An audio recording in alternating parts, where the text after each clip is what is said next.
Welcome to Inside Albania with me, Alice Taylor. This week, I've decided to tackle the ongoing drama between the UK and Albania regarding migration, in particular relating to the harmful rhetoric used against Albanians and claims from the UK that asylum applications from Albanians are essentially unfounded. Albania is a safe country and there is no case for routinely offering asylum to Albanian claimants, the UK Parliament's Home Affairs Committee found in a report published this week. But for those who work with refugees and asylum seekers, they say crucial evidence was ignored.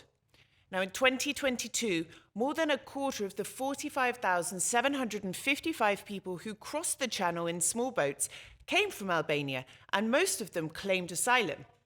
Historically, over half of asylum claims from Albanians were approved, with the number increasing further upon appeal. But the committee said it found little evidence to suggest applicants are at significant risk in their own country, as it's not at war and it's a candidate country to join the EU.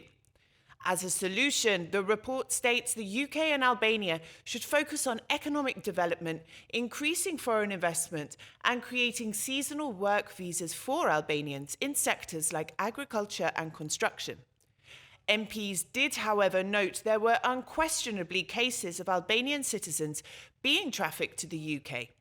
As a response to this, they said appropriate safeguards must be put in place to ensure that any victims returned to Albania are supported. David Neal, a legal researcher with expertise in Albanian migration, who provided evidence to the committee, said the report was very disappointing and ignored his evidence that many Albanians were fleeing to escape a cycle of revenge that can pit families against each other over generations, otherwise known as blood feuds. NGOs report between 200 and 1,600 families living with the shadow of blood feuds, and there have been reported blood feud-related killings as recently as this year. As for those trafficked to the UK, particularly women, if returned to Albania, they're at a high risk of being re-trafficked or completely cut off by their families. Having reported on this situation for over a year and having gone head-to-head with British media in defence of Albania on multiple occasions, I decided it was time to bring the debate to my own show. I am joined online today by Conservative Member of Parliament from the UK, Tim Lawton, and by Daniel Sohage, Director of Stand for All and an expert in refugee law and protection, in what should be quite an interesting debate. Good afternoon to you both. Thank you for joining me on Inside Albania. My first question is, there was a survey published by the British Embassy in Tirana last week that spoke to youths in the north of the country and asked them, do you still want and intend on trying to travel to the UK this year? Some 50% of them said that they were not put off from trying to cross the channel. What do you think about this, considering all the policies and frameworks that have been put in place by the UK government? Well, that survey is slightly old now. When the Home Affairs Select Committee were visiting Tirana back in March, we had a presentation with those survey results from the NGO that had been working in the north of Albania and had interviewed a lot of people, and that's the result they came up with. I think in the particular region where they were doing the interviews, there are close links with many Albanian people already and legally in the United Kingdom. So the UK is their first destination of choice if they want to leave Albania for another European country. But there are lots of things happening in the UK at the moment, with changes in the law going through, with better work going on with the French authorities and French police about intercepting migrants trying to come across the channel in smugglers' boats. And a combination of these things are going to make it much more difficult in the future anyway. And as we also know, the numbers of Albanians specifically who are trying to come to the UK through these means has dropped off very substantially to what we saw last summer, when there was a very substantial surge. Now, Albanian citizens were the largest single nationality trying to come to the UK in that way. Yes. Okay. So I want to ask as well. I mean, firstly, yes, we have seen a big drop in the number. I think it was in the first quarter of this year, the number dropped significantly compared to 2022. But I think that could be partly attributed to the terrible British weather as well. Let's see what happens sort of from now on in terms of numbers. But Tim, you did say as well that Albania should apologise to the UK for this situation. Now you're on Albanian TV as well. Does this stand? Who should apologise and for what exactly? Well, I'm not sure I've asked for Albania to apologise. I think we've all asked for Albania to continue the good cooperation which we now have between the Albanian authorities and British authorities. And when we were in Tirana in March, we met many people working through the embassy, through our National Crime Agency, through the army operation, through Border Force and others, and they're working very closely with the Albanian authorities. So I'm not quite sure where you got that information from, but clearly there was a problem, particularly last year, when 28% of all those people trying to come across the channel in that way. And whatever you think about how many people should come to the UK, how many asylum seekers we should take, coming across by paying people smugglers, criminal gangs in the busiest shipping route in the world is absolutely the worst possible way to try to get to the UK. Now we have agreements with the Albanian government where those people who've come to the UK without a claim on asylum and they've been rejected are being returned to Albania, and that's a helpful agreement for both our countries. You don't need to lose so many of your members of your population who need to be contributing to the Albanian economy. And obviously, there are other people who have a better claim if they're claiming asylum than people coming from Albania. And I'm afraid we found really no grounds on which people from Albania should be routinely claiming asylum in order to try to come to the UK. Most other European countries just do not accept those asylum claims from Albania. Daniel, one moment. Obviously, you deal with this matter quite a lot. What do you think about this? You know, this what Tim said, which is there is no grounds for sort of routine asylum applications. Yes, there are some women that are trafficked, etc. What's your stance on this? Well, I think first of all, Tim obviously I have huge respect for his work with trafficking and particularly children trafficking. But in this situation, when we're starting to say women or men, that's a very dangerous area because the national referral mechanism in the UK actually has more Albanian men going through it and being referred to it than women. But when it comes to asylum claims, women are more likely to have their claim recognised. And that comes down at times to a misunderstanding and a lack of awareness amongst certain people between forced labour and being trafficked for that and being trafficked for sexual trafficking. So I always worry when people start saying about gender differences on that because it's important to look at this in the whole. Now, Tim mentioned before about small boat crossings. We did see a peak and we've seen that drop off now. And the data on that's still being analysed for why that could be. There's a potential that there are people who've said we're not going to try again, but there's also a potential that different routes are being used. 1 in 8 of those people who did cross the channel, though, was referred to the national referral mechanism. That was a recognition of trafficking. But it's not just trafficking that people are seeking asylum from.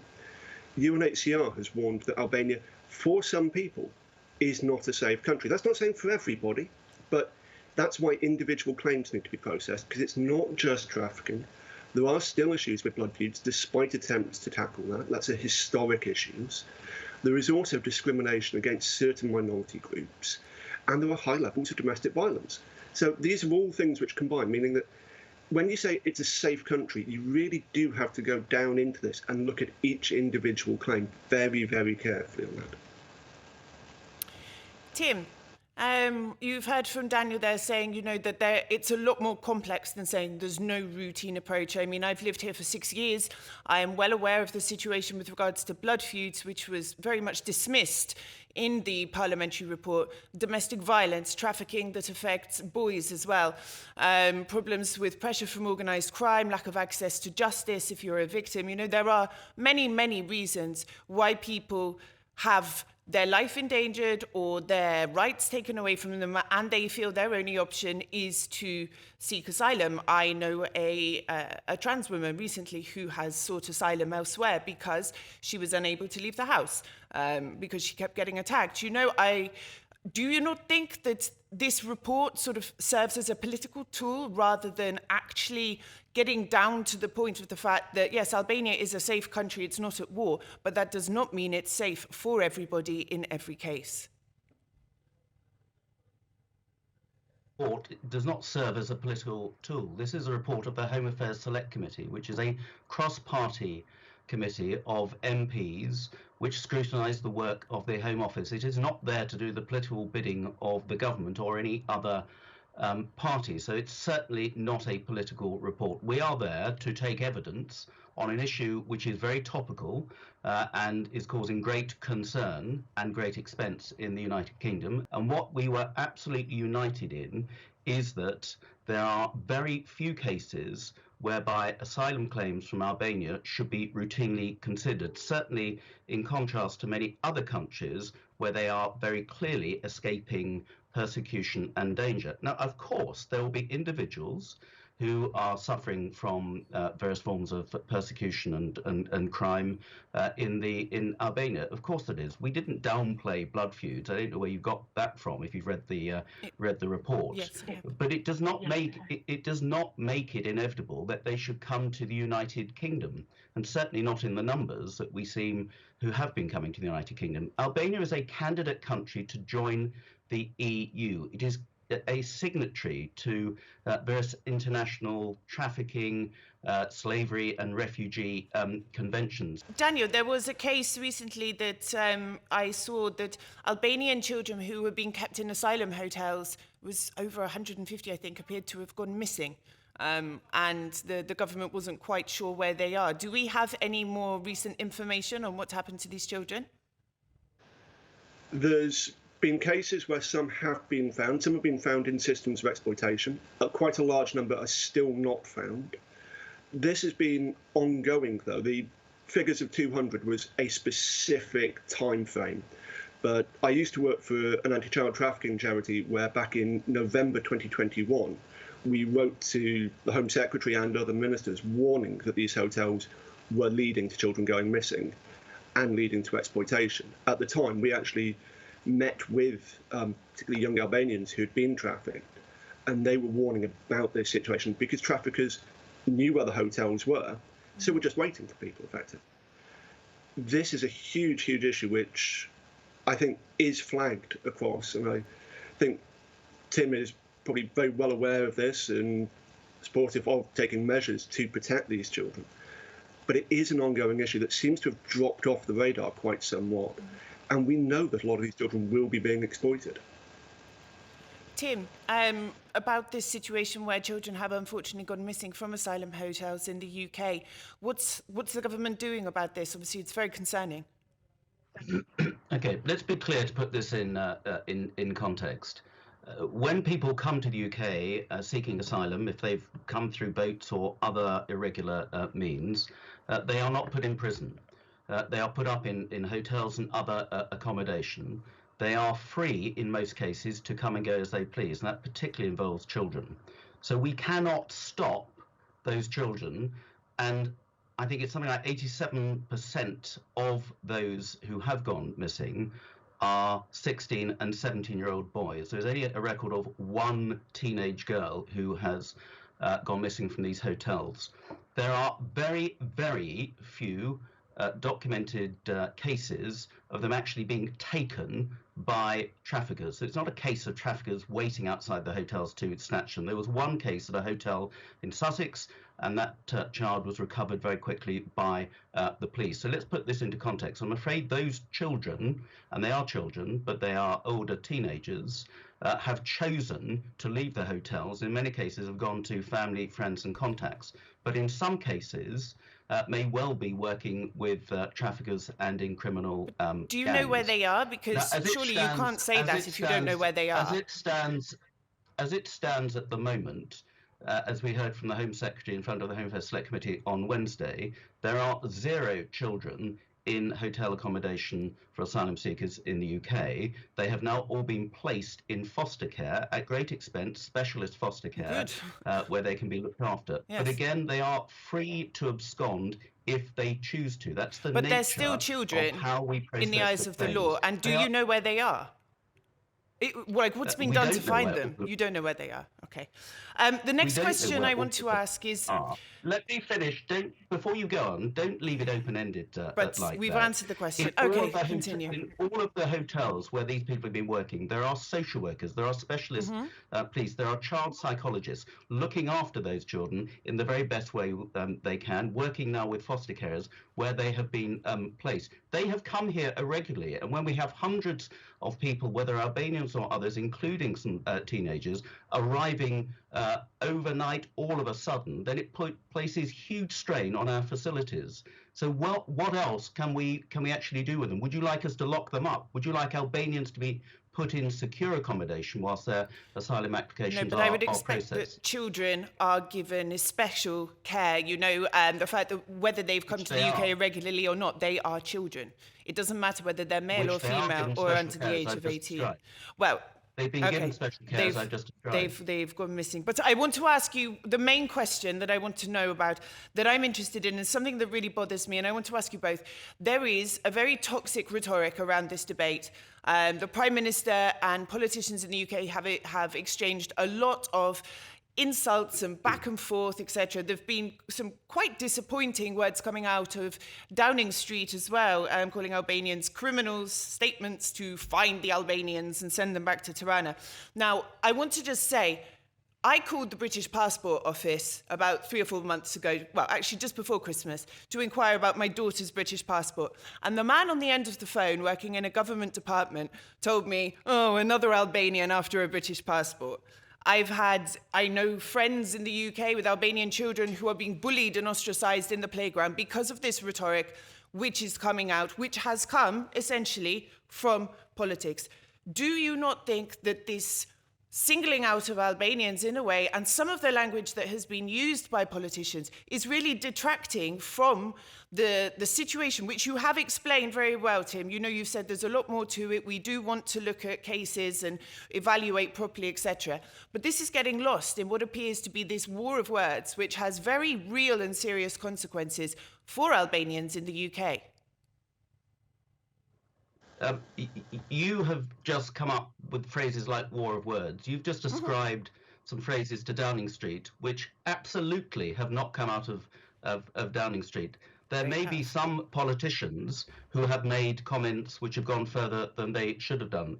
And Albanians are not being discriminated against. The situation is that 3 years ago, 50 people coming across the channel were Albanian. The following year, I think the figure was 300. Last year, there was 13,000, 28% of all people coming across small boats. So there was a clear problem with Albanians seeking to come to the United Kingdom. And yet circumstances in Albania had not changed. There's no civil war going on in Albania. Things have not materially changed in those 2 years. So what has happened? And that's why the Albanian situation got specific attention, because nothing had changed to merit so many Albanians then seeking asylum. And when you look at Germany, you look at Holland, you look at Sweden, where they do not entertain asylum applications, as they don't from other European countries as well. Why is it that the UK appeared to be hosting, or being asked to host, so many Albanians who were not fleeing from danger and persecution in the way that many other asylum seekers come into the country?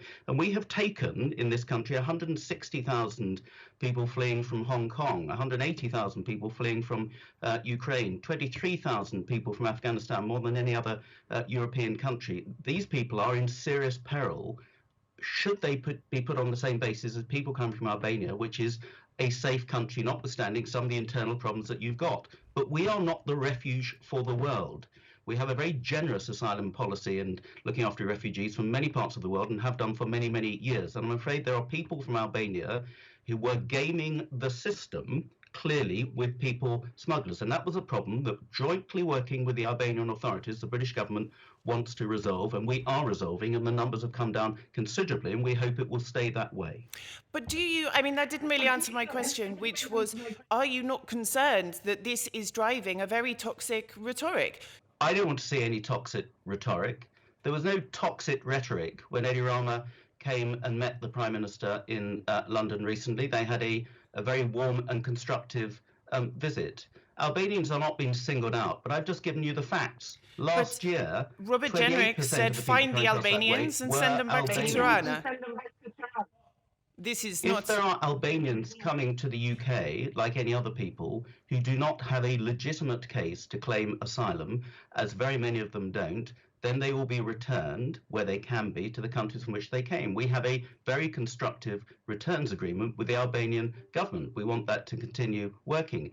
But I'm also will pose the question to you, is it in the interest of Albania to be losing so many tens of thousands of skilled and unskilled people from your economy, including skilled people from your health service who are being poached by Germany? Of course, it's a You huge need to be problem. doing much more to make Albania a more attractive place Of course, for Albanians to it's stay. a huge And we problem, and it's role in that something... as well. If you've read the report, in the report, we have urged the British government, and we spoke to the British Embassy, are we doing more to advertise where there are vacancies in the United Kingdom to which Albanians are entitled to apply in just the same way as any other citizens, where we have skills shortages, and we welcome them. We have many Albanians working legitimately, legally in the construction industry in the United Kingdom, and we need them.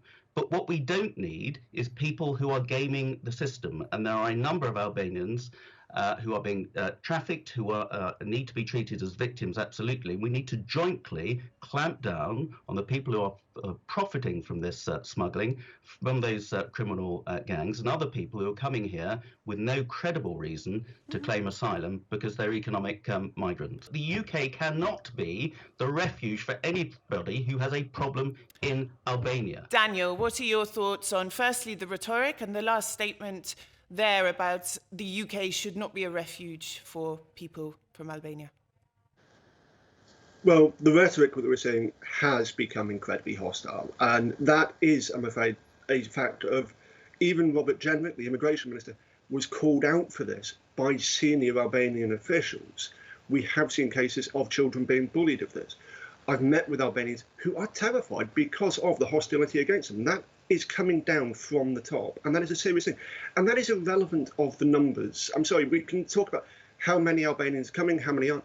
There is no justification to use the type of language that has been used to discriminate against a specific group. You can say we need to be addressing these situations without increasing hostility against people based upon their nationality. And that's how we need to be looking at this. We need to de-escalate the language and start looking at this from a sensible, serious policy point of view, not a soundbite point of view, which is unfortunately the way that some politicians, some as Robert Jenrick, but also some just generally MPs, backbench included, are using to gain headlines. That can't be the way that we deal with policy. It has to be done in a measured, sensible manner. So we need to de-escalate that language because it is causing harm at the moment.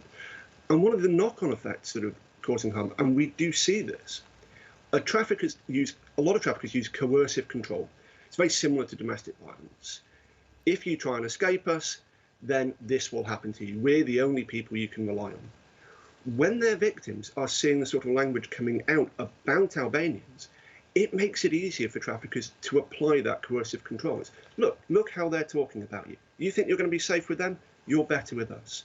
And that has, particularly with children who are far more susceptible to this, that has serious, long-lasting repercussions. Now, we talk about gaming the system. Not every Albanian has a legitimate claim. That is undeniable. But the National Statistics Authority actually criticised the Home Secretary for using that terminology, specifically because there is no evidence that the increase has been down to people manipulating things, rather that we are getting better at recognising the victims of trafficking. That's something we should be celebrating. Unfortunately, at the moment, we actually have a bill passing through Parliament at the moment, which will make it far harder for the victims of modern slavery to be recognised. That means that trafficking gangs will be able to increase their grip, and that means more people are put at risk. So we're going backwards on that. Part of that backward step is the rhetoric being used. We need to be looking at this from a very policy point of view and a measured point of view, without hyperbolic statements. Tim, any thoughts on Daniel's answer there? if people are being bullied at school and prejudice is being shown, we don't want that to happen, and measures need to be taken. There are very few examples of any whole-scale persecution of Albanians who happen to be in the United Kingdom. So I think you are blowing this up out of all I proportion. don't think so. As I say, think we one is welcome, we enough. welcome the Albanian. I think one bullied child is enough, is unacceptable, personally, based on this sort of rhetoric. I agree, but that may be a bullied child from Afghanistan. It may be a bullied child from Syria. It may be a bullied child from Pakistan as well. It is not unique to Albania, and I really don't want to make this into a much bigger issue than it actually is. You know, you say it's no, I'm not. I'm old enough to remember similar rhetorics being used against Polish people, Bulgarian people, Romanian people, Muslims. You know, it's different language, it's different sort of singling out, and it just seems to be recycled every few years when politics sort of hits a dead end, and we see this repeatedly. Well, I just don't agree with that. The United Kingdom is one of the least racist countries in the in Europe, and I think you need to look to your own country where you are at the moment. So some of the problems there, we have problems in the United Kingdom, absolutely, but we have one of the most diverse and tolerant countries where we welcome many more nationalities, and it works well. So I think to judge us in that way is completely. I'll send you some of the comments I'll send you some of the comments I've been sent on Twitter when I post about Albanians, and you can judge for yourself on that. Daniel, last word from you as well on this. Is the situation as bad as the British government's making out? Are things going to get better? I don't think the situation is anywhere near as bad as the British government's making out. In general, because we've been talking about numbers here, the UK takes a very small proportion of asylum seekers overall, particularly when compared to the EU 27. This is a situation of people needing protection. Now, we've seen historically more than half of Albanian asylum claims have been successful, and that is because there are legitimate grounds for people to seek asylum.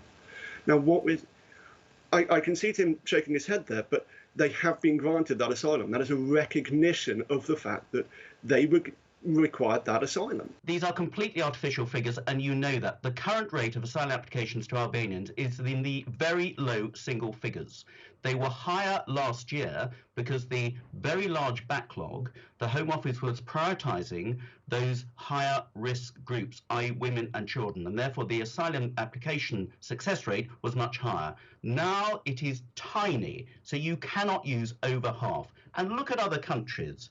150,000 asylum applications to France last year. They grant under a third of them. We are far more generous. We are distorting the figures and trying to make out that we've got a closed door policy when we've anything but. But it's really important that we take on those people with genuine claims, those most at risk, and those also who can contribute to the UK economy most of all.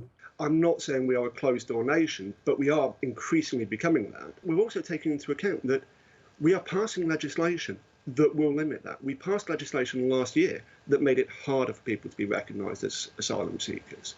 Daniel, Tim, I feel that this is something that we could continue to discuss for a very long time. But I would say to both of you, if and when you are ever in Tirana, I would be, differences aside, delighted to buy you a coffee and a rakia, should you so wish. Thank you both for your time, and I'm sure we will cross paths again at some point.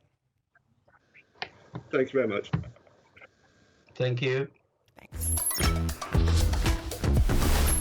That's all for this week. You can watch Inside Albania every Saturday at 4:30 or on our YouTube channel or across all major podcasting platforms. Inside Albania, vetëm me Euronews. Mirupafshim.